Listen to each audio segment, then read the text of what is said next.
In an era where dining experiences are as much about the ambience and drink pairings as they are about the food, the significance of a strong beverage and cocktail program cannot be overstated, especially for restaurants that want to grow and increase their sales. It can be pivotal. So in this next panel, we're joined by two local experts, one a wine expert, one a leading mixologist, and we're going to explore the transformative impact of innovative and thoughtfully curated beverage programs called Mastering the Art of a Thriving Beverage Program. So we've focused a lot on food. We're switching up. Let's start to think about liquid and the importance of liquid in growing a successful brand. How does a strong beverage program contribute to the identity and brand of a restaurant or hospitality group? There is many places where we can go and have dinner. But I think that most of people, when you go out and you know that you're going to spend some money and you want to just like you go for the whole experience. And having a strong program it's part of it, right? It's just like a way to enhance the whole situation, make the customer come back, the guest, the client come back. So yes, it is. And how do you go about strategizing a new wine list for a new restaurant? What are the steps for building that wine list when you're working with restaurants?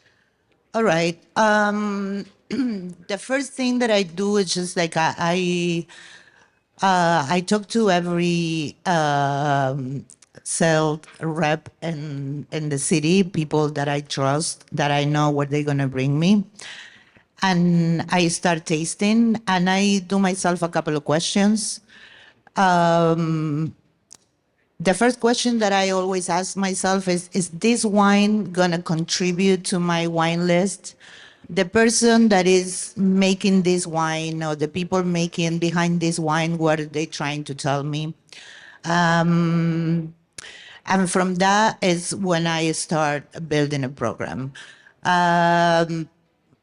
It's just basically that's what it is. And I pay a lot of attention to sustainability, not only on taking care of the planet or whatever we're gonna leave behind to the people that come next.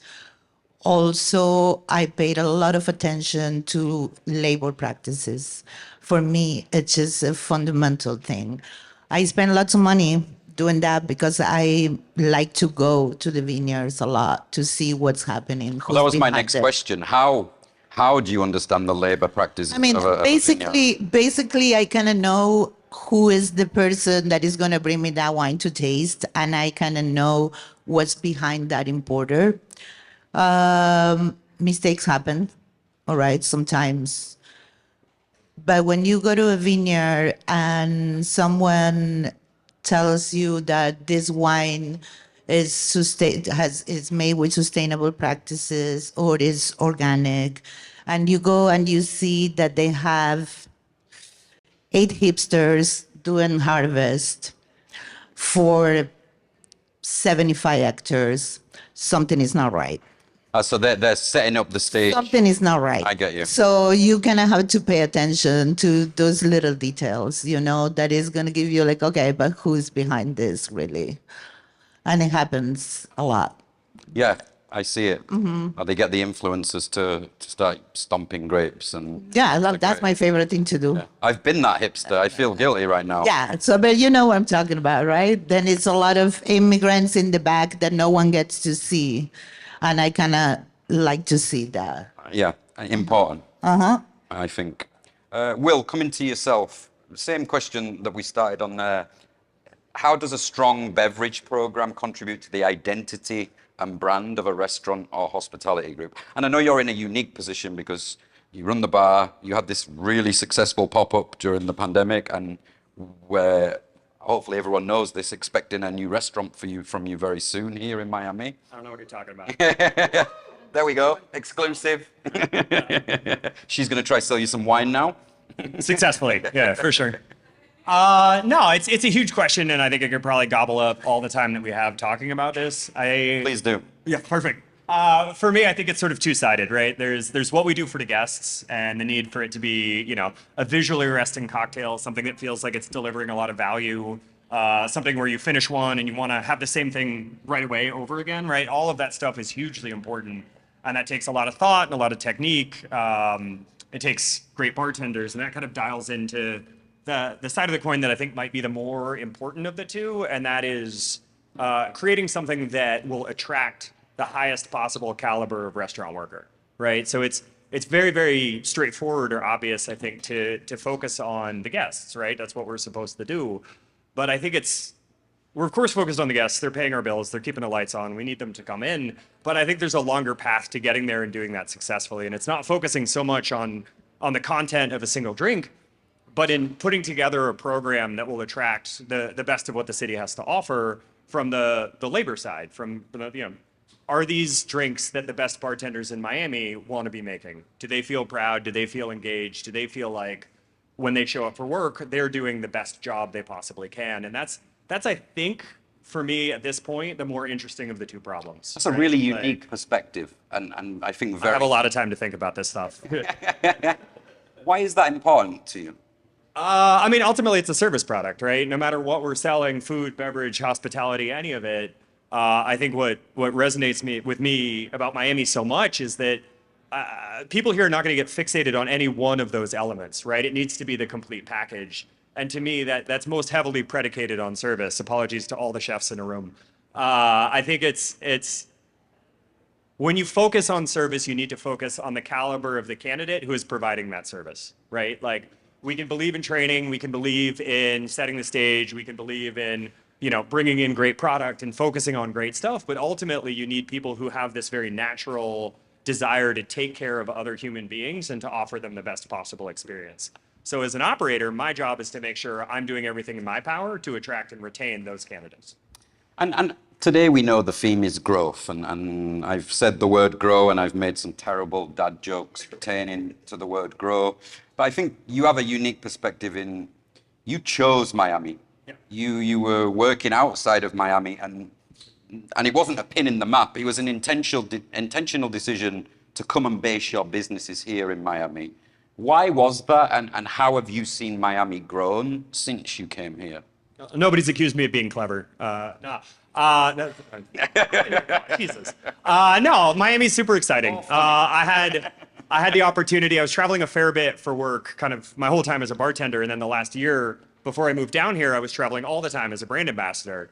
And I felt like every other market in the country that I was going to was so oversaturated from a food and beverage perspective that the likelihood of really making something that could stand out was slim to nil, right? Like, who wants to be the millionth guy in line in Nashville or in New York or in LA or in San Francisco or in all these cities that get all this attention? But I would come down to Miami and you feel the energy and you see the people that are here, and it's amazing. Like, it's quite exciting. The spaces feel so good. But I knew as a consumer, if I went out and I wanted to just have a cocktail and a plate of food, that was not always readily available to me. And so it felt like, in the absence of something like, hey, why not just try and make it? So I think Miami's incredible. It feels great. The quality of life, of course, right? But I do think this is also one of those few places where, because in some ways it's hard here, you don't have the same amount of noise in this space, and there's a little bit more opportunity for people like Karina to stand out and really, really shine even more brightly than they would in a louder market. And how have you seen Miami grow? That's a tough one. I don't know. Miami's always, it's like a little bit of the city of tomorrow, right? Like, this is the most exciting place in the world. It's all about to happen, and it's all been about to happen since the day I got here. So we'll see, It still feels incredible. There's more and more happening, but I think some of the trends that are loudest now are trends that predate me by a fair bit, right? Like, New York restaurant groups coming to town and wanting to show us how it's done, right? Like, that's not going to change anytime soon. It's going to keep happening. So I think there's a greater appetite for stuff, perhaps, than there was 6 years ago. I think when I opened Jag, I felt like I had to convince people that cocktails were could be pretty good and could be pretty fun. And now, there's definitely more of an articulated demand for that stuff. But ultimately, I don't know. I think this city's a long hang, and it doesn't change quite as quickly as I think a lot of people want it to. And I feel quite a tight community here. Maybe that's just as an outsider, but I spend a lot of time in gastronomy circles and presenting at different festivals. And it's not just this room, it's not just to highlight what's happening at this event. It feels like there's a strong community here in the industry.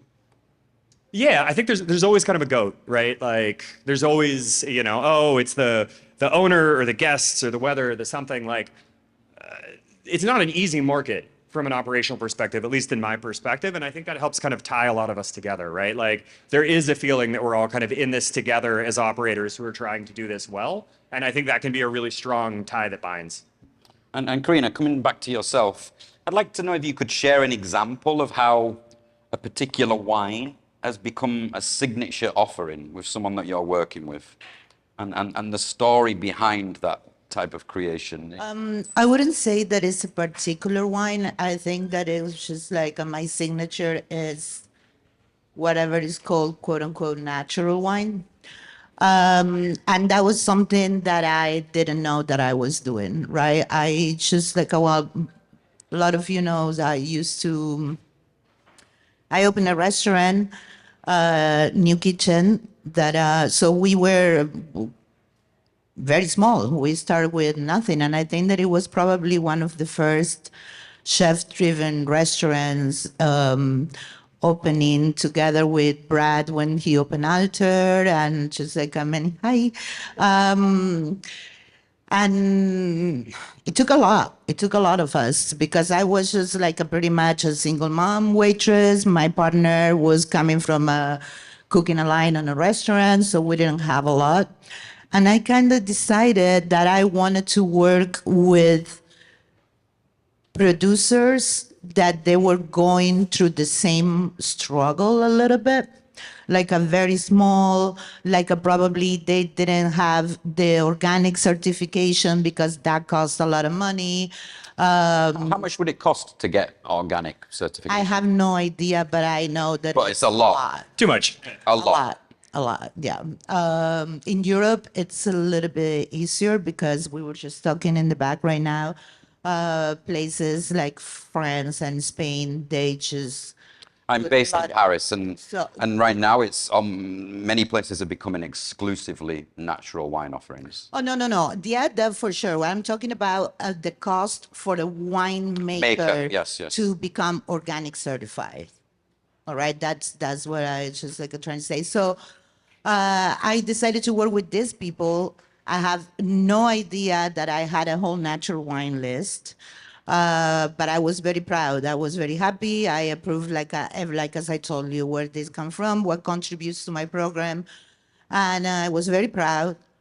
And one day, Food and Wine magazine came, knocked at my door and told me, oh, you are the person that is doing natural wine in Florida.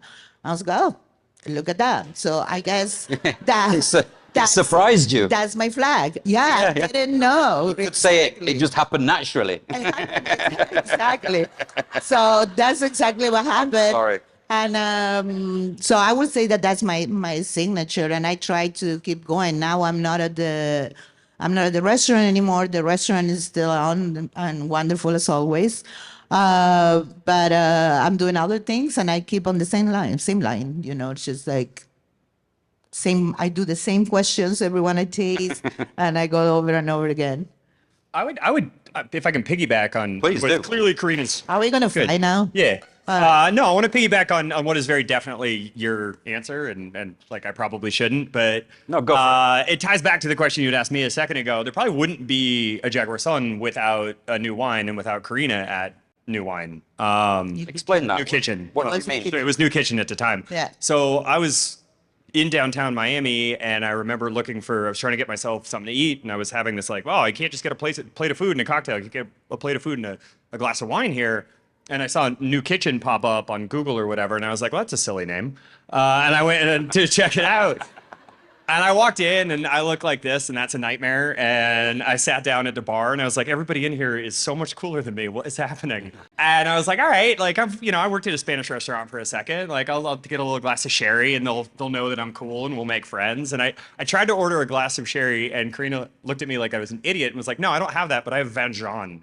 Sherry is already like super, or, a normal program. Like you don't need it, right? Nobody's coming in and asking for it. Like we like it. I like it.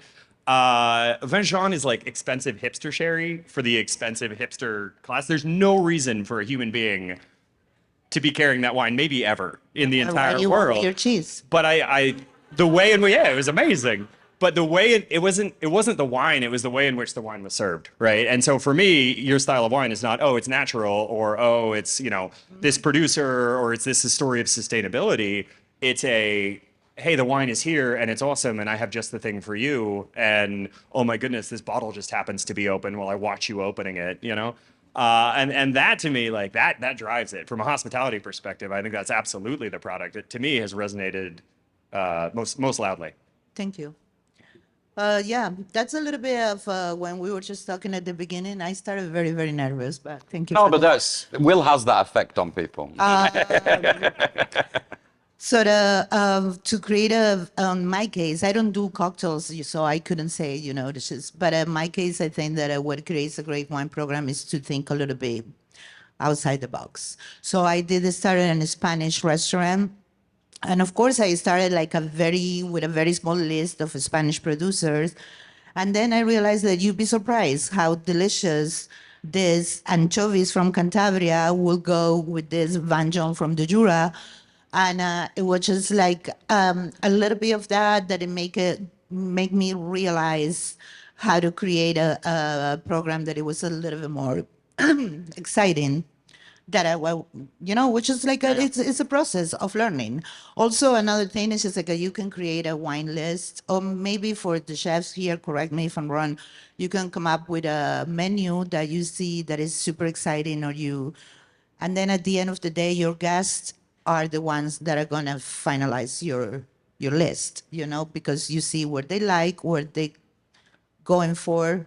So it's just like a little thing that I wanted to say. No, very nice. And as we know, today is all about growth, and one of the fastest growing markets in the beverage world is the no-low movement, or the low-no, whichever way around you want to do it. So either no alcohol or low alcohol. I'm interested in how you see this trend, how you're playing into it, how you're utilizing it. That's for you. No, because you don't touch that with wine? Most of the wines that I work with, they have very low ABV, like between 11%.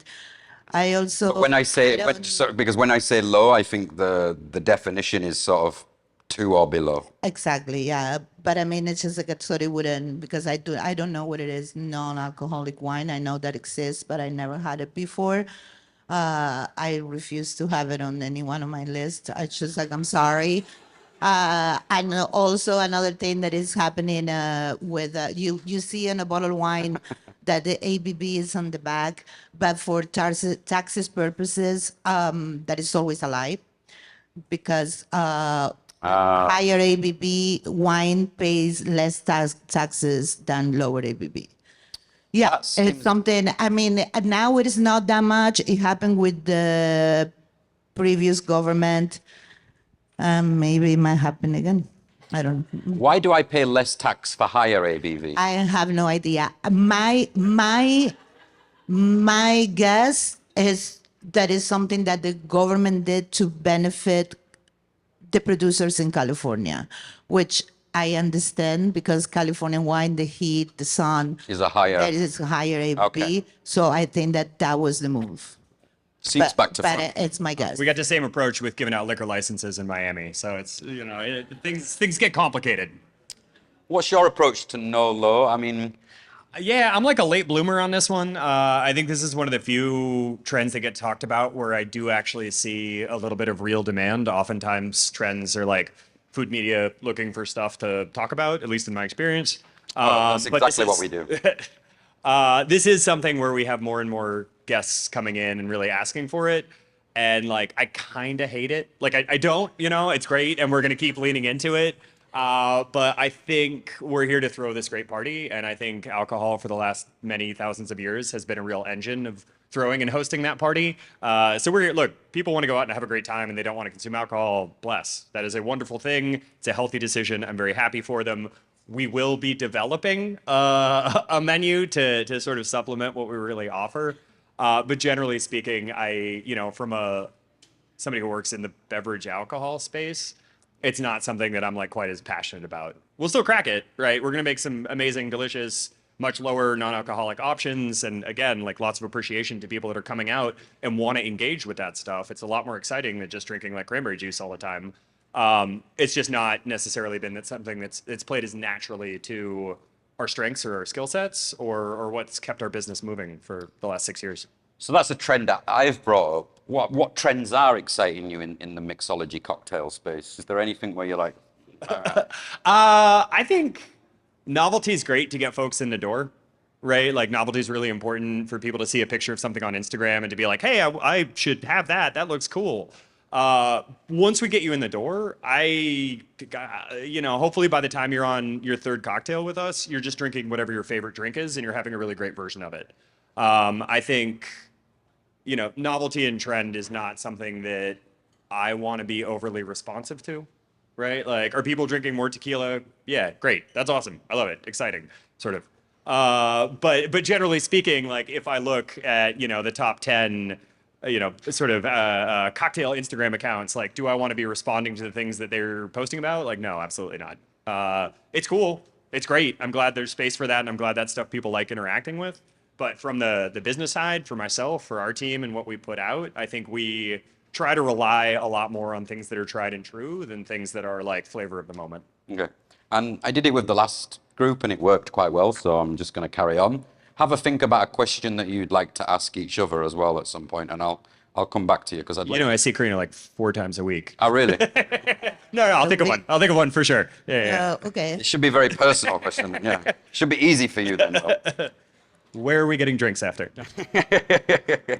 I wish I had one before though. Yeah, we should have. Let's see.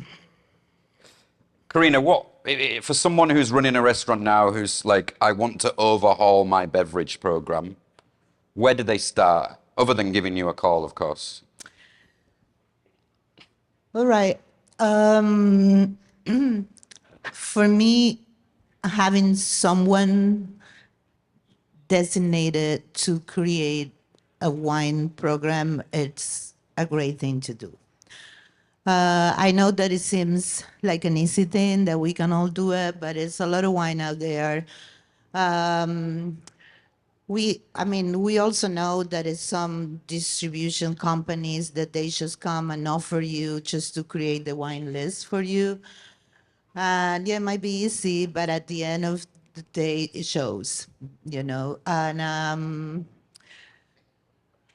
you'll be surprised of how many people know about wine more than we think. So I kind of like just to cater to those people. Obviously, that for me, the favorite client is the one that it's a novice and is super happy and open to taste anything. That makes my day. But it's a lot of people that know about wine. We have a lot of people that come from other cities, as you say, like tourist people or people that came during the pandemic or after the pandemic to live in Miami, that they had more access than we did in Miami to great wine lists. So I will do that. I will prepare, or no, I will hire someone, a designated person, and also training. The most successful wine programs that I ever work with, besides mine, there was just like a restaurant that they were, no, mine it was. That's why I'm here, bro. I expect don't know if it nothing was less. the best, but it was a pretty good one. So there's people that were he was talking about that for that the staff engages, training, tasting. I know that it costs money, but if you can send someone out there to taste wine, to see a vineyard, it is always great. That is what I would go for. Just like, and then wine comes. Like, you need to taste, and then you create a wine list. What I kind of like right now is not a trend, but it's something that I like, that I see more and more small restaurants having that person, Having what, sorry? that person dedicated to run the wine Okay, program. yes. And I really like that. And it shows in a lot of restaurants here in Miami how it's just like that the wine scene is getting better. For sure. And moving off drinks a little bit, I want to come to you because you're one of the success stories of the pandemic in a way. You're so humble and you're going to do that humble brag thing that you do, but it's true. You rode a very difficult wave that was happening here in Miami, and now that's coming to fruition in a completely different way. Let's speak a little bit about that. Yeah. So if I would assume most of you are probably not familiar, during the pandemic, both my business partner and I are pretty pessimistic. We got spooked pretty early and thought that our very small inside space would probably not do well when you weren't supposed to be at small inside places. So we went up to Little River and borrowed what was at the time sort of an event space, an abandoned roofing factory with a big tree in the middle. And we said, hey, can we throw some dinner parties up here? We were both super broke at that point, so we thought everybody else would be broke because we were new to Miami and thought people like had jobs and stuff. So we started with tacos. We were in tacos for 2 or 3 weeks, and it was very, very clear that like we were missing the moment a little bit. Like people wanted to be out, but they wanted to be out and celebrating. Like they had worked super hard to get a sitter. You know, they've been cooped up for forever. Like they didn't want chips and $15 worth of tacos. They wanted to like go for it. So that sort of flipped into a steakhouse. They got a little bit refined a little bit refined over time. We got tablecloths. That was about it. And we ended up running that on and off for about 2 years. And now we are pretty close to being able to come back as a whole real restaurant with like a kitchen and maybe a permit, which should be exciting. That's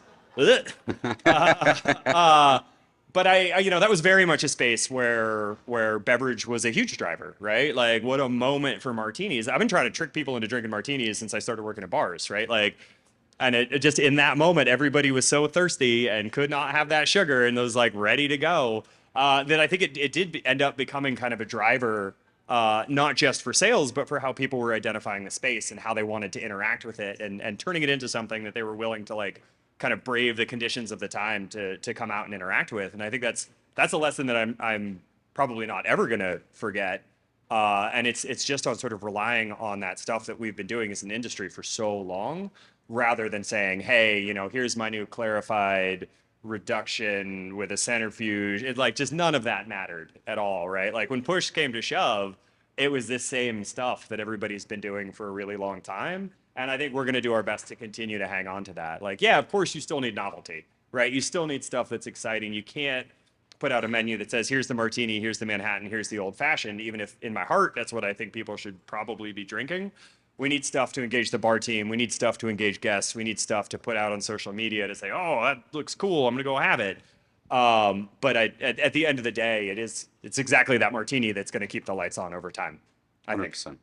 And get ready because we're coming to you in a minute to open up for the last few questions of the day. Do you have questions for each other? I know that you spend 4 days a week with each other, but We talk a lot. I don't think I ever asked you this. Virgo. Huh? What was your parents are here. Yes.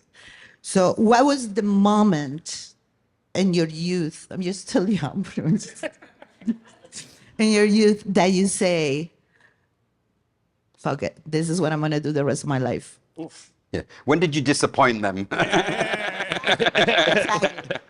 I don't know. School was complicated. I think this was something that I always kind of resonated with me, where it's like, even while I was trying to do that for a little while, this was something that like the food and beverage industry and specifically bartending was something that I just kind of kept coming back to over and over again. I think I sort of lied my way into a bartending job at one point that I was like violently unqualified for.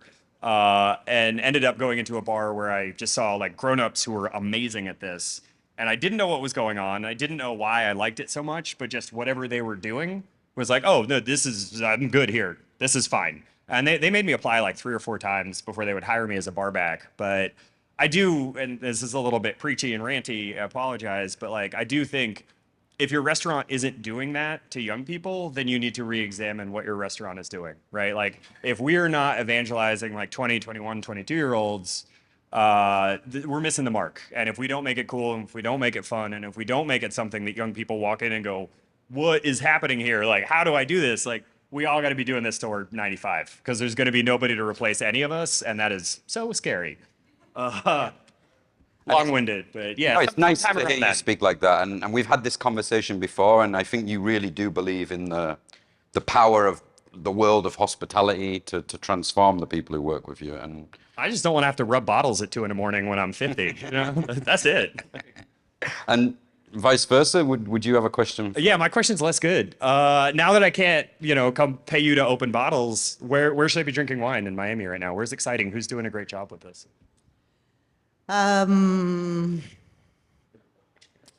Juarez Rodeo. Come on, chill. I mean, Juarez Rodeo has an incredible wine program. Mandolin. I'm very excited of wine. That's for Lauderdale, but yeah. Yes, I walk, of course. I'm very excited of a new place, Recoveco, Shannon. That is one of my proteges is doing that program. I'm very excited. Mattis has a good, I mean, there's a lot of wine bars. If I have to pick one, I gotta say Walrus Rodeo, and my apologies, Luci, I love you, but this is the truth. I really like what Marco is doing there. And just because it's the perfect segue for Matty's, that's where tonight's evening party is. La fiesta. The Lengua party is there tonight at Matty's, so please, everyone, join us there. Let's open up to the audience now. I'm hoping for a question from your mum and dad. I've been trying to find them, but... It's strictly forbidden, but thank you so much. Yeah. I wanted to ask the question to Will and redirect your question to Karina back to you. So what bars are changing the game now in Miami? Like what bar scenes? I like the Deuce a lot.